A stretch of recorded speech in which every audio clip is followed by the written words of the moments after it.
Let me welcome in Stanley Fischer, the Governor of Bank of Israel. Such a pleasure to have you, sir. Thank you. Let me begin with the fact that you've got an A+ grade amongst the central bank governors. What do you see happening right now? Because everyone's talking about a global economic recovery. I want to see what his top central bank governor makes of that recovery. Well, the basis of the recovery is that we no longer fear the collapse of the Eurozone or the collapse of the euro. The Europeans have managed very well to take care of that. The fiscal cliff issue in the United States has been dealt with, not completely, but there's been significant progress. And so the two biggest economies in the world, if you count Europe, are looking significantly better than a year ago. We are not totally out of the woods yet, but everybody is feeling a big sigh of relief. You were a thesis advisor for Ben Bernanke, but in the same global central banker report card, he's got a B-, you've got an A+. Now, do you feel that Ben Bernanke's policies were still right? Oh, absolutely. I thought that grade was not appropriate in the least. I think if the Fed hadn't done what it did starting in 2008 after Lehman Brothers and continuing, we'd have had a much worse global recession, and this one was pretty bad.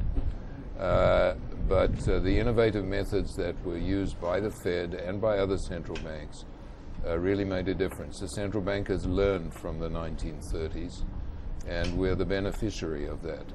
So when you hear about QE3 and its relative success fading away, and you hear about Mario Draghi and his backing for, we've got your back, we'll do whatever it takes to save the Eurozone, you believe that that is the right response right now. It's not just kicking the can down the road, propping up ourselves for a bigger global sovereign debt crisis.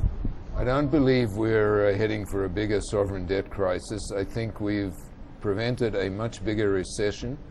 It will take a bit more time, but we'll see the signs with growth picking up, as it is already in the United States.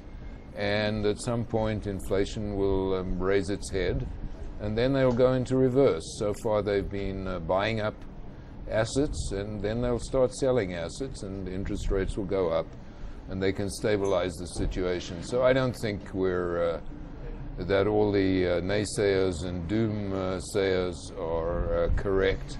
And I'm very happy that we had brave people to make the decisions they made.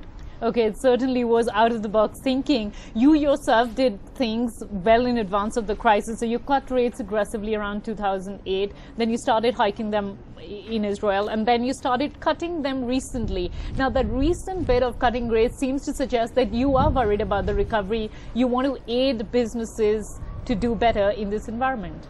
We started cutting about 6 months ago when the fears about Europe were really at their height. And we thought it advisable to be more expansionary since the world economy was in any case slowing down. We're much less concerned about that now.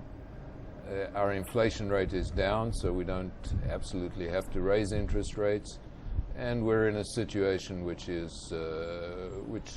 looks like it's well balanced at the moment.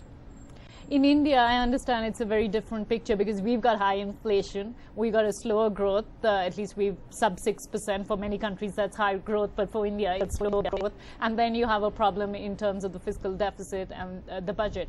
So for India, do you feel RBI's response, the Reserve Bank of India's response, has been the right one? Or would you have liked them to do things differently? It's a hard one, really balancing the tightrope between high inflation and slow growth.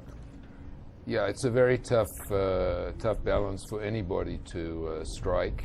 In many central banks, including ours, if the inflation rate goes above a certain limit, our law is if it goes above 3%, we really have to focus mainly on inflation.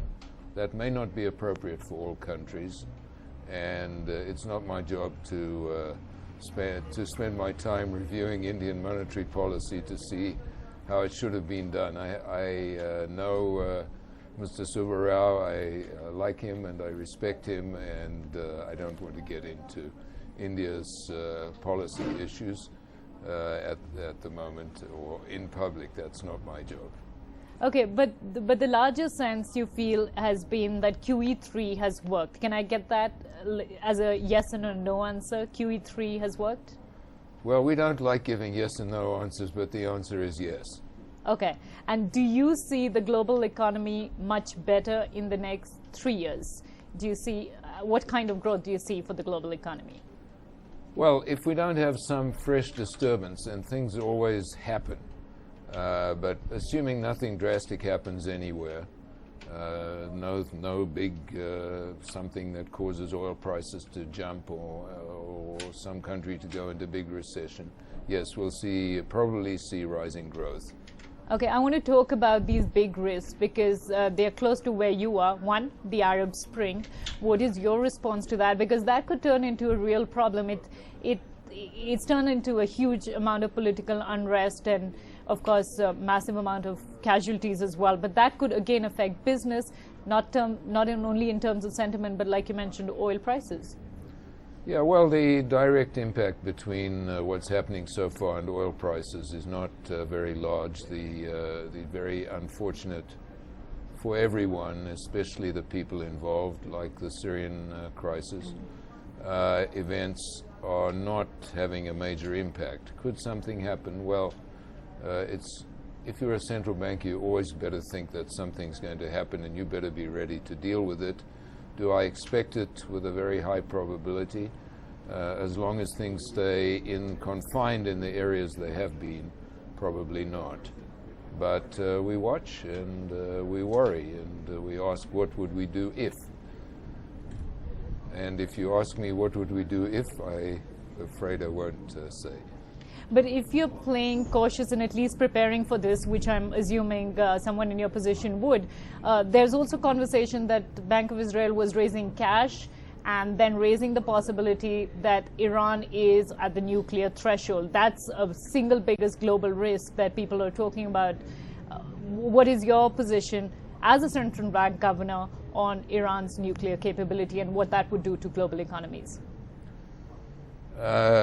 As a central banker, I have to plead ignorance. This is not an area in which I have any expertise. I talk to people who know. I ask them what might happen and what I should think about it, and then we discuss it with our colleagues. But we wouldn't discuss that in public, and there are so many possibilities that one just has to prepare for what looks like could be the most serious, and hope it doesn't happen. Because you stay in such a precarious region of the world, and we know, Israel-Palestine has been a core issue, ongoing issue. People are talking about a two-state solution. People are also saying there could be a greater Israel, sort of a one-state model there. With the re-election just yesterday with Prime Minister Netanyahu coming back, do you feel that we might get a conversation between him and Barack Obama and really get this region, this global economic risk in many ways for the rest of the world, stable? The new government hasn't been formed yet, and it's only 2 days since the election, and Israeli governments take a while to put together. But two-state solution is still a declared policy of our government, and I hope that at some point the discussions will become active, and I'm sure that more interest by the United States would contribite to that. But do you think the world doesn't have to fear a risk emanating from that region? Look, there are risks in our region. We are aware that around us the geopolitical situation is changing. There's a different government in Egypt. There's Syria, which was very stable for very long, is not. Events are happening in Iran. So we are aware of that. Everybody is aware of that. And that's the region in which we live. We have to be prepared to deal with it, militarily, economically, and that's the function of a government. But do you think the world is giving enough credence to the escalated tensions right now? We are sitting in a high-powered meeting here in Davos. Is it giving it enough attention? The problem is getting a lot of attention from the world, in part because of the spread to North Africa of some aspects of this, and in part because of the sanctions on Iran and the continuing concern over what Iran will do. But I really don't want to go much further into this. Right. Okay, let me just ask you, what keeps you up at night? As a central bank governor, what are you most worried about every single day? And, you know, things that that are your top priorities when you wake up the next day? Oh, it's always what if some event which we think we know how we could handle were to happen, and did we overlook something?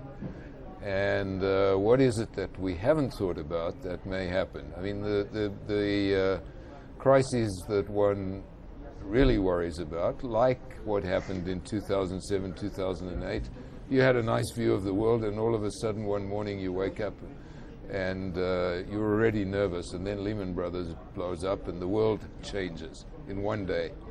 That's the sort of thing that can frighten you. Governor Fischer, do you feel that a crisis like that can happen again? It's very unlikely, but you should, one of my mottos as central bank governor is never say never. Do you think a global sovereign debt crisis can happen? Look, I don't rule out anything. It is extremely unlikely. It's much more unlikely than it was just before it happened in September 2008. But we have to think about bad things that could happen. It's part of our job. Thank you for doing that and preparing for the worst and making it better for all of us. Governor Fischer, a pleasure to have you on NDTV. Thank you very much.